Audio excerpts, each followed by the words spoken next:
मनवा की शुरुआत होती है और कोई बोल रहा होता है डिस्ट्रक्शन बिना वार्निंग के नहीं आती। और ये शुरुआत था द लीग डेथ गेम का, जो कि इस यूनिवर्स के बहुत सारे लोगों के द्वारा बनाया गया। और जैसे जैसे ये लीग आगे बढ़ता गया, ह्यूमैनिटी खत्म होती गई। यहाँ तक तो ठीक था, लेकिन जब हम लास्ट राउंड में पहुंचे तो सब कुछ बदल गया। अभी हमें एक ब्लॉन्ड हेयर बंदे को दिखाया जाता है जो बहुत घायल होता है। वो अपने पावर को यूज ही कर रहा होता है, तभी वो नीचे गिर जाता है और उसकी मौत वहीं पे हो जाती है। तभी एक और बंदा बोलता है, ये कितनी शर्म की बात है, तुम कितने क्लोज थे। और ये एडमिनिस्ट्रेटर जे होता है, जो कि earth sector South Korea Seoul area 2 का होता है। तभी हम देखते हैं पीछे से एक लड़की चिल्लाते हुए बोलती है, कांग से ही तुम उठो, अभी हम नहीं हार मान सकते, अभी हम हार नहीं मान सकते। तभी वो एडमिनिस्ट्रेटर बोल रहा होता है, इस यूनिवर्स में कितनी सारी स्पीसीज हैं, कितनों ने ये गेम खेला है और इस गेम को जीतने के ऊपर रिवॉर्ड है। जो भी इस गेम को कंप्लीट करेगा उसके लिए रिवॉर्ड है कि वो हर चीज को फिर से चालू कर सकता है। ये रिवॉर्ड है जो हम हमेशा ऑफर करते हैं और ये भी बहुत रेयर है कि कोई लास्ट राउंड तक भी पहुंच जाए। मैं एडमिनिस्ट्रेटर के रूप में ये पहली बार देख रहा हूँ कोई लास्ट राउंड तक पहुंचा। लगता है तुम दोनों अपने लिमिट पे पहुंच गए, तो अंत में तुम भी ऐसे ही मर गए। यही तुम्हारा अंत था। तुम्हें यूनिवर्स के इस अटेंशन के लिए उसका शुक्रिया अदा करना चाहिए। अगर तुम्हारा कोई लास्ट रिक्वेस्ट है तो मैं उसे जरूर पूरा करूंगा। इसे तुम रिवॉर्ड के रूप में समझ लेना, जितना एंटरटेनमेंट तुमने हमारे लिए किया। जो सुनते ही वो लड़की बोलती है, एक चांस, मुझे एक और चांस चाहिए। जो सुनते ही एडमिनिस्ट्रेटर हंसने लगता है और बोलता है, ये तो मेरे अथॉरिटी के बाहर का है। जब तक तुम किसी गॉड को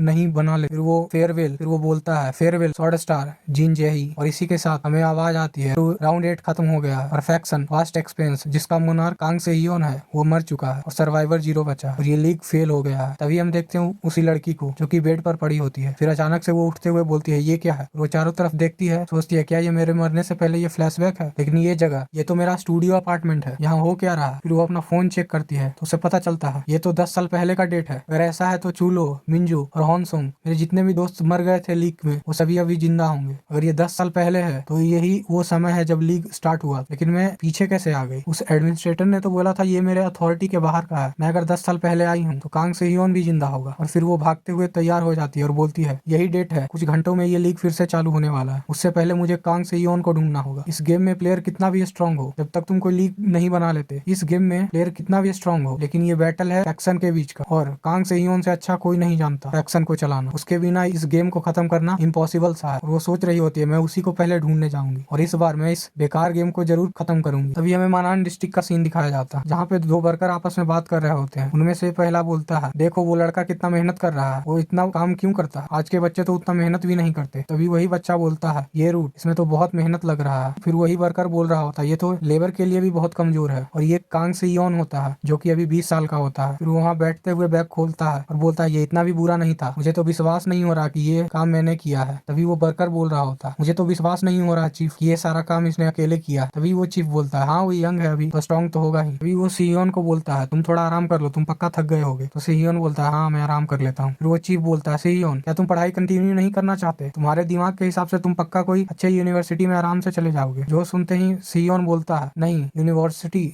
वो बहुत महंगा है। तभी चीफ बोलता है, तो क्या कोई कारण है जो तुम इतनी मेहनत करते हो पैसे के लिए। तभी सियोन बोलता है, क्या इसके लिए कोई कारण भी चाहिए, मैं इसलिए इतना काम कर रहा हूँ ताकि मेरा भाई आराम से रह सके। तभी चीफ उसे थोड़ा और पैसा देते हुए बोलता है, ये तुम्हारा आज का फीस है, इसे रख लो। तभी सियोन बोलता है, लेकिन मेरे पास अभी भी कुछ समय बचा है। फिर चीफ बोलता है, लेकिन तुमने आज का काम पहले ही खत्म कर दिया है और आज तुम्हारे भाई का बर्थडे भी है, तो तुम्हें पहले घर जाना चाहिए। और क्या तुमने डिसाइड किया है कि तुम उसके बर्थडे पे क्या गिफ्ट देने वाले हो। तभी सियोन बोलता है, हाँ मेरे दिमाग में कुछ तो है। तभी हमें ओनिक्स शॉपिंग मॉल का सीन दिखाया जाता है, जहाँ की रिसेप्शनिस्ट सियोन को वेलकम कस्टमर करके हेलो बोलती है। तभी सियोन बोलता है, मैं अपने छोटे भाई के लिए कुछ ढूंढ रहा हूँ, वो 13 साल का है। और फिर वो उसकी हाइट बता रहा होता है। तभी वो एक शर्ट निकालते हुए बोलती है, अगर वो 13 का है तो वो पक्का मिडिल स्कूल जाने वाला होगा, तो इसके जैसा ये यूनिफॉर्म के साथ भी सूट करेगा। और ये सिर्फ 1,19,900 का ही है और इस पे 30% डिस्काउंट भी है। तभी सियोन सोचता है, 1,20,000 वॉन मेरी एक दिन की कमाई है, इतना महंगा। अगर मैं इसे बाई करता हूँ और अगर उसे पसंद नहीं आए तो मेरा पैसा तो पूरा वेस्ट चला जाएगा। और इसे बाई करने का मतलब है मुझे फूड और इलेक्ट्रिसिटी पे भी ध्यान देना होगा इस महीने के, और वो उतना पैसा शायद पूरे महीने में कमाता है। तभी उसका फोन रिंग करता है और दूसरी साइड से उसका भाई जुनहू होता है। वो बोलता है, वांग आज मेरा बर्थडे है, क्या आज मैं चिकन खा सकता हूँ। और उसका भाई बोल रहा होता है, इन दिनों हमारे लिए बहुत तकलीफ से गुजरी है, तो मैं तुम्हारे हाथ का मील ही खाना चाहूंगा, वो बहुत टेस्टी होता है। जो सुनते ही सियोन सोच रहा होता है,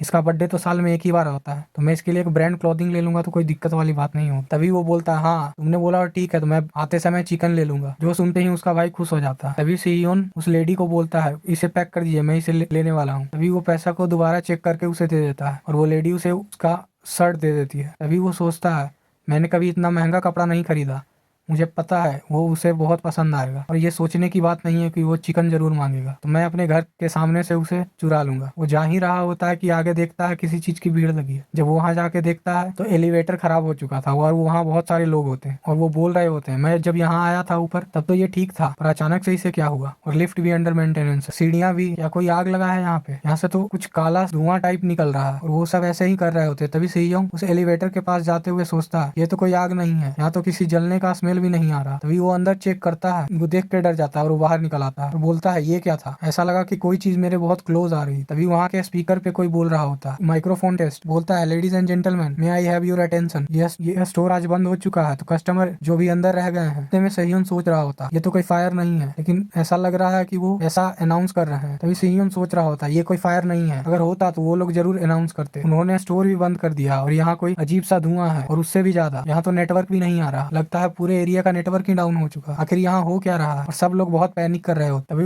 उन्हें एक आवाज सुनाई देती है जो कि होता है डिस्ट्रक्शन, जो सुनते ही सभी चौंक जाते हैं और उनके सामने एक स्क्रीन अपीयर होने लगता है। तभी फिर से वो आवाज आती है, डिस्ट्रक्शन बिना वार्निंग के नहीं आती। हम देखते हैं सीईओ के सामने भी वो स्क्रीन आ जाता है और उस पर लिखा होता है जितने भी अर्थ के वासी हैं उनको मैं ग्रीट करता हूँ, आपका एरिया 2 में स्वागत है। और अर्थ का पॉपुलेशन ज्यादा होने के कारण इसे घटाया जाता है और ये शुरुआत है द लीग का। तो यहाँ जितने भी बेकार पॉपुलेशन है उन सभी को हटा दिया जाएगा और किसी को इसे रिफ्यूज करने की भी इजाजत नहीं है। और इस लीग के मदद से हर कोई अपना वर्थ प्रूफ कर सकता है और सिर्फ प्लेयर को ही अनुमति है इस लीग में पार्टिसिपेट करने के लिए। जो सुनते ही सभी लोग डर जाते हैं। तभी सीईओ बोल रहा होता है ये क्या है, वहाँ पे क्या है और ये फर्स्ट इंप्रेशन लीग का क्या है। तभी हम देखते हैं आसमान में कुछ होता है और लोग बोल रहे होते हैं ये तो एक असुरा है और उसकी आंखें, और जब वो आंखें खोलता है तो वो बहुत बड़ी होती है। जो देखकर लोग बोल रहे होते हैं आग, आग को भूलो, यहाँ तो कैस आ गया है, भागो यहाँ से। और सभी लोग वहाँ से भाग रहे होते हैं, लेकिन तभी बोलते हैं हम यहाँ से हिल क्यों नहीं पा रहे, क्या वो सच में बाहर मॉन्स्टर्स हैं, तो अब हम क्या करें। सीईओ सोच रहा होता अगर ये मॉन्स्टर है तो मेरा भाई जुनहू वो घर पे अकेला होगा। फिर वो एलिवेटर चेक करता है तो वो नहीं चल रहा होता। तभी वो सोचता है शायद मैं स्टेयर्स से जाता हूँ, लेकिन स्टेयर्स के पास तो धुआं था, वो भी सेफ नहीं होगा। तभी वो स्टेयर्स जाके चेक करता है तो वहां से भी धुआं आ रहा होता है। वो बोलता है यहाँ भी धुआं कैसे आ गया। वो बहुत जल्दी में होता है, मुझे यहाँ एग्जिट ढूंढना होगा जो कि ब्लॉक नहीं है और इस मॉल से बाहर जाना होगा। फिर वो बोल रहा था जुनू तुम मेरा इंतजार करो, मैं तुम्हारे पास जरूर आऊंगा। तभी हमें उसी मॉल के बेसमेंट पार्किंग लॉट का सीन दिखाया जाता है जहाँ पे 3 लोग डरे हुए होते हैं। उनमें से